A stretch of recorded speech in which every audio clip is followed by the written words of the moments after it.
Permítame orar, amado Dios. Estoy aquí bajo tu voluntad y todos nosotros aquí congregados, dispuestos a escuchar tu palabra, Señor. Si tú no vivificas la palabra, Señor, la palabra volvería vacía, Señor.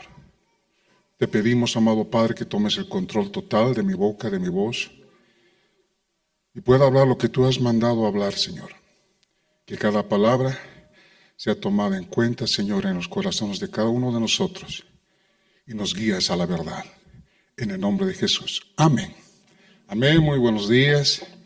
Muy feliz de estar. Sé que están muchos ansiosos por escucharme y les prometo que yo también. Hemos tenido todas las semanas tenemos los grupos de discipulado en casa, y he notado algo en mi grupo, que siempre en las noches, los viernes, y les insto para que participen de los grupos, en el mío en especial, siempre hay un pastel especial, porque la hija de una de las hermanas que nos recibe en su casa siempre hace un pastel especial y siempre es una sorpresa probar todas las noches. Y a veces, aparte del estudio de la palabra, pues asistimos para probar esas delicias. Y eso me inspiró, me inspiró, y quisiera preguntar si alguno de ustedes conoce al señor, o lo conoció porque ya está muerto, Harlan David Sanders. Nada, perfecto, mejor para mí, así puedo explicarles con más detalles. Él nació en 1980, en Estados Unidos, en Indiana. Su padre murió cuando él tenía 5 años, y por las necesidades que atravesaba su familia, él tuvo que hacerse cargo de la casa.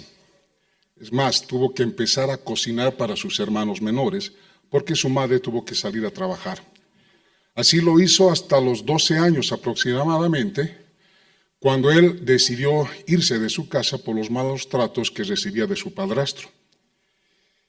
Su trabajo de él siempre fue incesante, trabajó en una y otra cosa hasta que más o menos por los años 1929, mire qué tiempo les estoy dando, él abrió una estación de servicio y en la parte de atrás de su estación hizo un restaurante y con las recetas de su madre pues empezó a cocinar para los camioneros por los que pasaban por la estación. Así trabajó hasta que en 1960 él se jubiló. Y durante 4 años él se sentaba en la parte de la estación de servicio o en su casa, ya jubilado, y lo único que hacía todos los fines de mes o principios de mes era esperar su aguinaldo, su jubilación, que venía con un cartero y el único que salía al portón y decía, ya va a llegar, y esa era su vida. Hasta que se dio cuenta de que era una pérdida de tiempo. Él ya estaba jubilado. Y entonces decidió buscar entre las recetas de su madre una receta especial para freír pollos. Lo utilizó esa receta y empezó una cadena de restaurantes que hoy conocemos como Kentucky Fried Chicken. Para ese entonces, él gestionó una franquicia que le involucró más de 600 restaurantes porque el producto era de muy buena calidad, y él fue el que inventó la olla de presión, o por lo menos utilizó la olla de presión para poder freír más rápido y crocante sus famosos pollos, al punto que el gobernador de Kentucky lo llamó el coronel Sanders. Y ustedes, los que conocen, y en Santa Cruz hay la única sucursal, no pudo entrar en La Paz por Pollos Copacabana, pero ahí está la figura del coronel Sanders de blanco, con su corbatita, una barba blanca, cabello blanco, promocionando por más de 30 años que le quedó de vida, pero en un momento dado él invirtió una cantidad para Estados Unidos de unos $15,000 para sus restaurantes y empezó la cadena y franquicias. Y para el año 1990 él ya dejó todo. No mucho más, 1970, él lo vendió en aproximadamente $2 millones. ¿Esto a dónde nos lleva y por qué tomo en cuenta esta analogía real? Porque muchos de nosotros, yo me sentí hasta este momento, Decimos, ya nos ha llegado la edad y ya nos tenemos que ir. Y empezamos a bajar nuestras fuerzas para no seguir luchando por la vida. Es más, decimos, oh, ya me queda poco. Ya está más cerca el cajón que el pesebre. Entonces, yo me puse a pensar y en este tiempo lo he estado haciendo muy fuerte. Y en esto tengo que agradecer al pastor, porque me ha dado nuevos aires de vida. Así como muchos tal vez tenemos dolores físicos y empezamos a tener dolores, decimos ya es parte de la edad. Pero qué lindo es darse cuenta que la vida comienza cuando realmente entiendes quién eres y para qué fuiste hecho. Porque el coronel Sanders y Kentucky Fried Chicken, al igual que muchos de nosotros, siempre hemos guardado un tesoro en el corazón. El tesoro que el Señor nos dio desde el principio de la eternidad. Y que en el momento preciso tenemos que soltarlo, porque no es nuestro, es de Él. Y Él nos va a pedir cuentas. Coronel Sanders tenía algo, una receta. Yo lo quiero dirigir un poquito como si estuviéramos haciendo una receta a la prédica de hoy, porque quiero hablarles de la receta perfecta. ¿Cómo podemos afectar al mundo sin ser influenciados negativamente por este? Quiero que vayamos en sus Biblias, enciéndanlos o abran la página de Colosenses 1. Lo voy a leer del 26 al 27, Colosenses 1 del 26 al 27.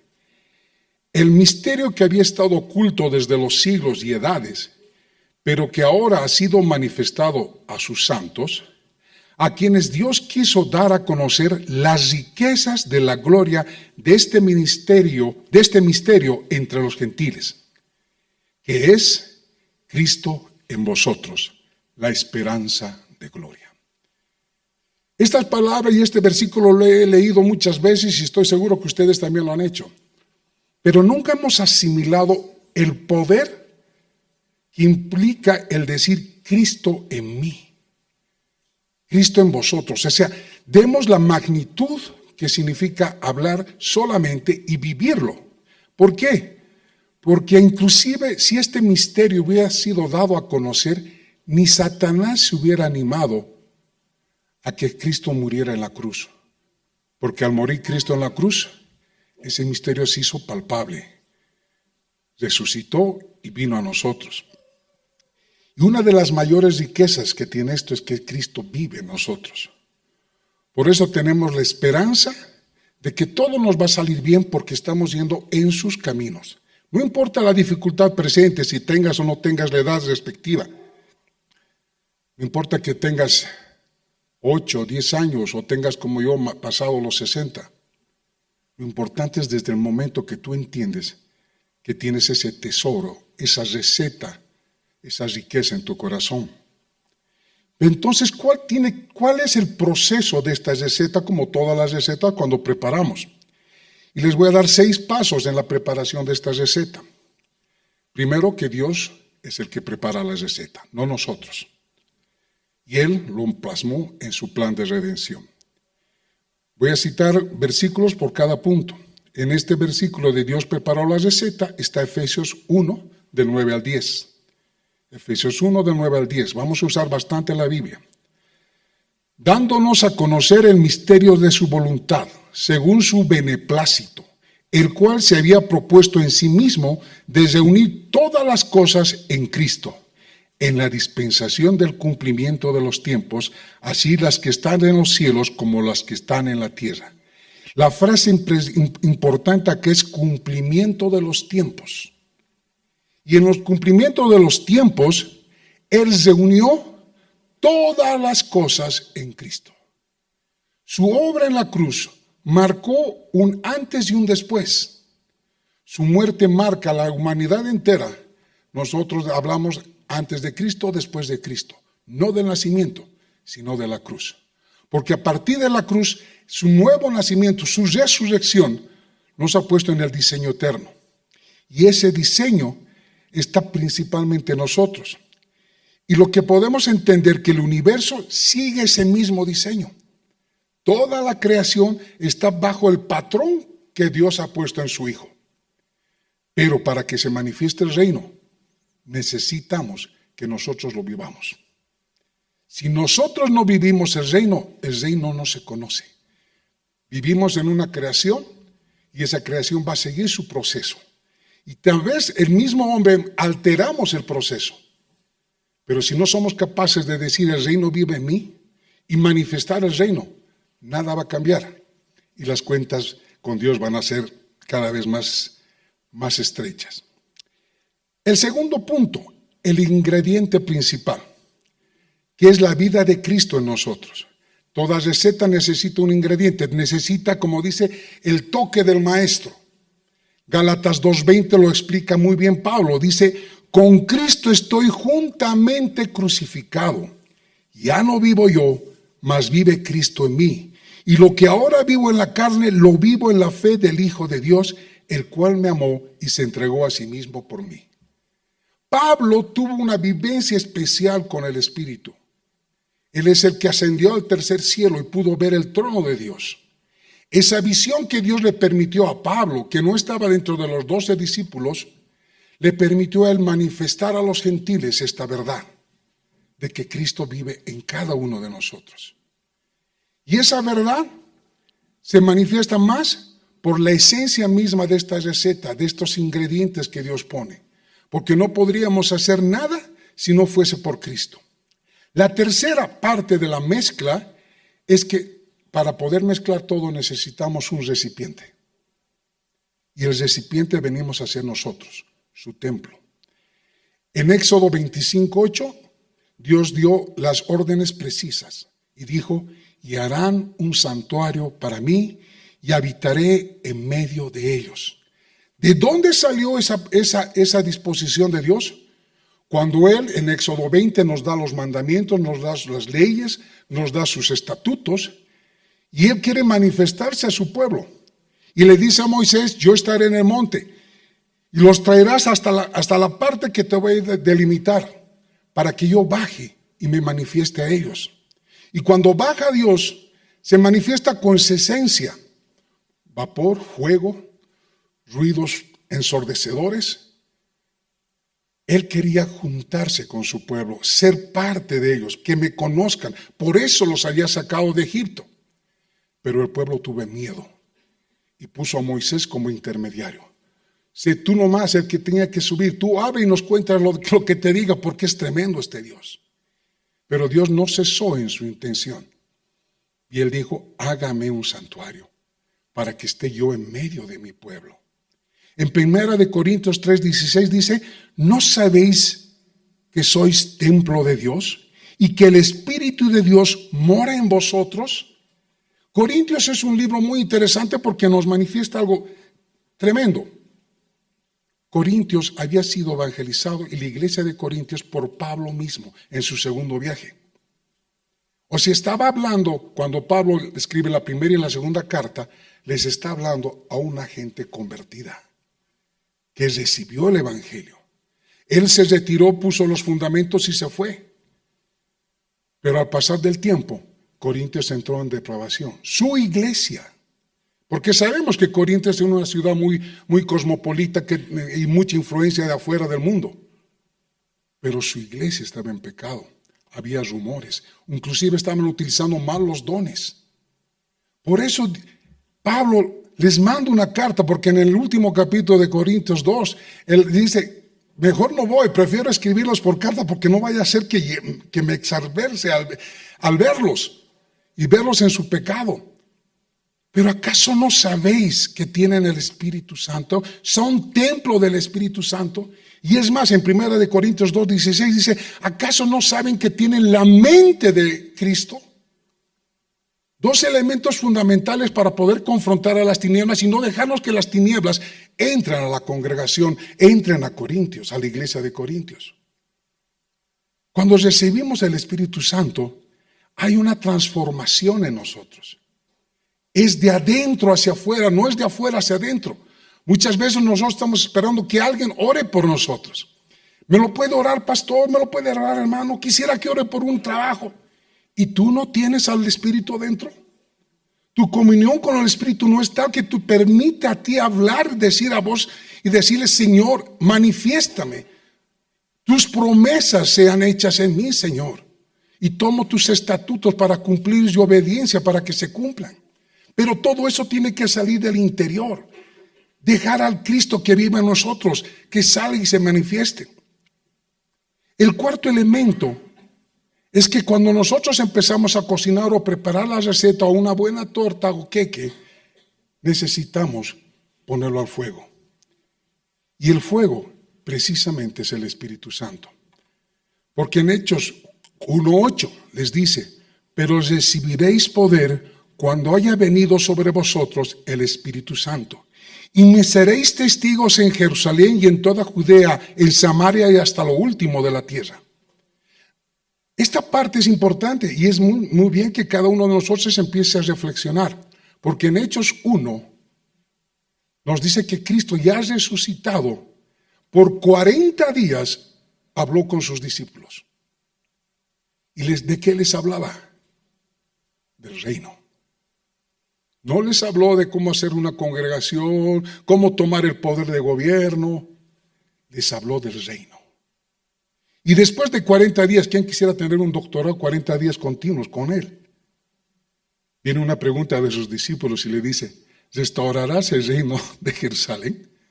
Su mente política otra vez les estaba haciendo un juego sucio a ellos. No les dejaba pensar. Por eso les dice, recibiréis poder cuando yo me vaya. Porque el poder no será de afuera hacia adentro, será de adentro. Porque el Espíritu Santo vendrá a morar en ustedes y será ese fuego que arderá y podrá sacar toda la riqueza que cada uno de ustedes tiene. Porque ahí me estaréis testigos. Recién entonces ustedes irán a todos los rincones del mundo a manifestar ese reino que viven ustedes. El quinto elemento, el reino crece cuando somos dispersados. Por eso el Señor nos comparó con sal y luz. Mateo 5, 13 al 14. Vosotros sois la sal de la tierra, pero si la sal se desvaneciera, ¿con qué será salada? No sirve más para nada, sino para ser echada fuera y hollada por los hombres. Vosotros sois la luz del mundo. Una ciudad asentada sobre un monte no se puede esconder. Dos elementos, sal. En la antigüedad y hoy por hoy, en el Beni, por ejemplo, seguimos todavía utilizando la sal para hacer charque, para la carne, para conservarla. Nosotros somos sal para conservar la palabra de Dios del mundo entero. Somos sal y esa sal tiene que ser esparcida en toda la tierra. El problema es que si esa sal se la guarda, como que hace poco, ayer hice una pasillada en mi casa y busqué sal y encontré una sal especial que lo tenía traída desde la Argentina, con esencias y todo, estaba en un cajón, pero lo malo que lo tenía hace 5 años. Y la verdad no salaba, tuve que echarla y botarla. Somos luz. La luz está puesta para alumbrar, no para esconderse. La luz en un monte alto, dice, será puesto y todo el mundo lo verá. Así funcionan los faros en los puertos, en el mar. El faro sirve para orientar a los barcos que están buscando esa luz. Y saben, el mundo, pese a que está en decadencia, en pecado, está buscando de Dios. Está buscando esa luz. Porque todo ser humano ha sido hecho a imagen y semejanza de Dios. Y la semilla está puesta. Pero no hay quien alumbre. No hay quien alumbre. Aún. Por eso no vemos cambios.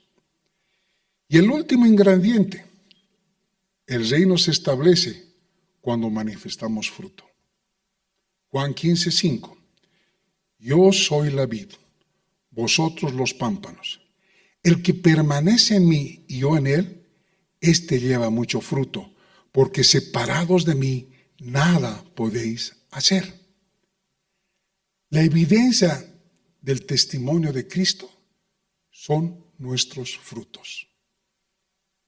Nosotros vamos a ser confrontados en un momento dado. ¿Qué tipo de frutos estamos dando? El fruto no lo puedo guardar. Yo otra vez traigo a memoria a mi casa, tengo fruta.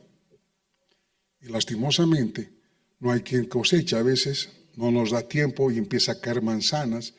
Y las manzanas empiezan a podrir. Si no las cosechamos, si no las damos, ¿quién va a poder saborear el exquisito aroma, fragancia, sabor de la libertad, de la verdad, del derecho a la propiedad? 3 factores primordiales de gobierno. ¿Por qué nuestras naciones caen? Porque los injustos, gobiernan. Y los justos están aguardando. ¿Qué? No lo sé. La verdad no lo sé. Estamos pronto a estar en elecciones. Y quiera o no, aunque no querramos participar, las leyes civiles nos obligan. Y decidiremos. Pero nos encontramos con una papeleta que ninguno da la medida de Dios. Y nos podemos muchas veces a criticar. Pero yo les digo, jóvenes, prepárense. Prepárense. Dios necesita de gobernantes. Sí, Él gobierna. Obvio, no necesita. Pero nosotros fuimos puestos con un propósito: gobernar. Ir por todo el mundo.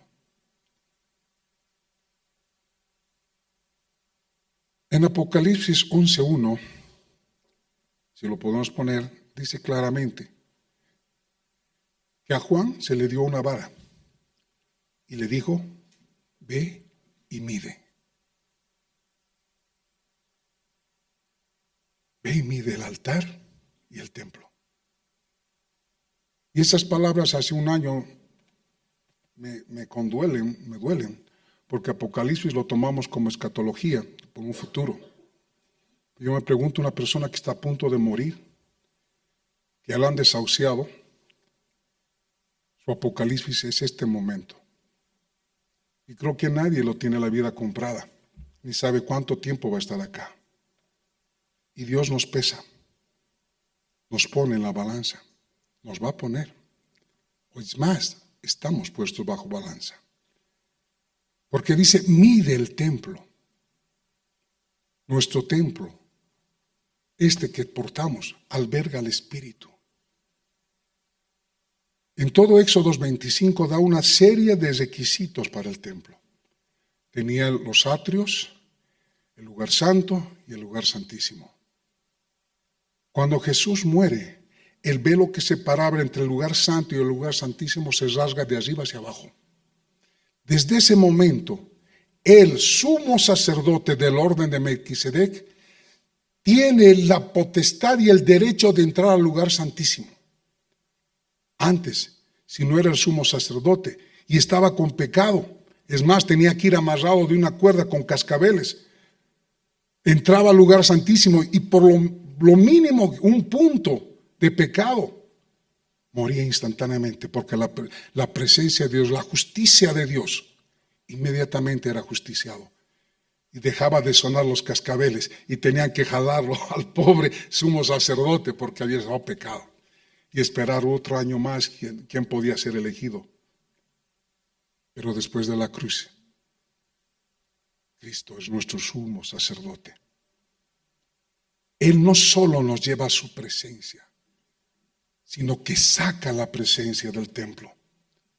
En la historia contemporánea, y tengo todavía tiempo, muchas veces me he puesto a estudiar todos estos días porque tenía el templo me hablaba y entonces empecé a buscar.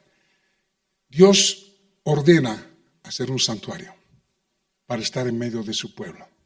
Los 40 años que el pueblo de Israel tuvo que estar por el desierto, fueron 40 años que el altar, que el tabernáculo estaba en medio de ellos. Y las tribus estaban acampadas alrededor. El sumo sacerdote entraba con la sangre de expiación, al propiciatorio derramaba en el lugar santísimo y Dios hablaba con el sumo sacerdote y les decía lo que tenían que hacer. Cada año. Los pecados de las personas llegaban hasta el lugar, hasta los atrios, en el lugar donde se hacía la propiciación, degollaban al cordero la ofrenda. Hay toda una ceremonia.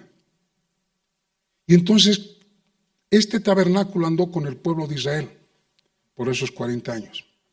Ya en la tierra prometida, Salomón fue escogido para que levantara un templo para hacer alrededor del tabernáculo. Y es más, Salomón en toda su sabiduría dice, ¿quién puede contener a este Dios? Pero Dios va a querer venir a habitar acá. Él mismo se sorprendía después de haber construido el templo para él. Y Dios manifestó su voluntad y descendió, y el humo y su gloria colmó, y los sacerdotes no pudieron ni siquiera entrar al tabernáculo porque la presencia de Dios era manifiesta y muy grande. Pero pasó el tiempo y Salomón, con toda su sabiduría, no sé si sería su sabiduría o qué, llegó a tener 700 mujeres y 300 concubinas. Afanado por mantener la paz con los pueblos, con las naciones circundantes, empezó a juntarse con las hijas de los reyes. De ahí es donde salen las 700 mujeres y 300 concubinas. ¿Cuántos hijos tendría? Pero eso causó contaminación y pecó. Y permitió que Nabucodonosor, después que dividió Israel en el norte y el sur, 10 tribus al norte y 2 en el sur, Nabucodonosor destruyó el templo y todo lo que tenía ahí. Desde ese momento se desconoce dónde está el arca del pacto, el arca del testimonio. Pero el hombre en su afán construyó el segundo templo y nosotros lo conocemos. Cuando Jesús llega y se presenta en el templo y dice, de cierto os digo que no quedará piedra sobre piedra. Lo destruiré y al tercer día los resucitaré. Y ahí mismo aclara la palabra, dice, y él se refería a que él iba a ser construido. El templo no está más hecho por manos de hombre. El templo somos nosotros. Su espíritu mora en nosotros. El arca está dentro de nosotros.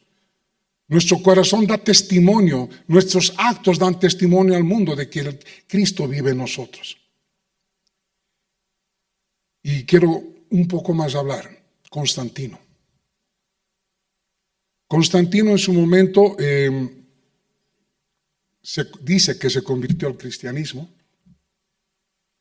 y él empezó a apoyar, ya no se perseguía a los cristianos por mucho tiempo, pero hubo algo que ocurrió, que fue justamente que él, de una visión, dijo que tenía una cruz, llamó a la iglesia que hasta ese momento estaba trastornando, como está en Hechos 18. ¿Quiénes son estos que trastornan y han venido a nuestra ciudad a trastornarnos? Saben que los cristianos estaban por todos lados. La iglesia primitiva se les llamaba los del camino, porque nunca estaban quietos, siempre estaban andando. Habían entendido perfectamente lo que era el tabernáculo de Moisés. Siempre estaba en movimiento, nunca se quedaba en un lugar. Pero ahí el imperio de Roma se dio cuenta y dijo, ¿quiénes son estos? Están trastornándonos. Es más, a Pablo dice, casi me ibas a convertir. Ese era el poder que teníamos. Y entonces la política hizo su parte. Agarró Constantino. Como él se había convertido, todos los templos de Osiris, de las diosas de Egipto, estaban vacíos. Y los cristianos andaban por todo el mundo predicando. Y él los invitó y les dijo, aquí tienen templos, pasen, ya tienen techo, dejen de andar. Y empezó a enclaustrar a la iglesia en 4 paredes. Lo que nosotros conocemos como iglesia, la iglesia romana, es un ejemplo claro de un templo de Osiris. Y desde ese momento, el diablo empezó a trabajar. Pero creo que ha llegado los últimos tiempos. El tiempo que tenemos que manifestar al Cristo que vive en nosotros. No en vano hablé de Corintios. No en vano dije, Pablo agarró y dijo claramente, quiero que sepan que ustedes son el templo de Dios y tienen la mente de Cristo.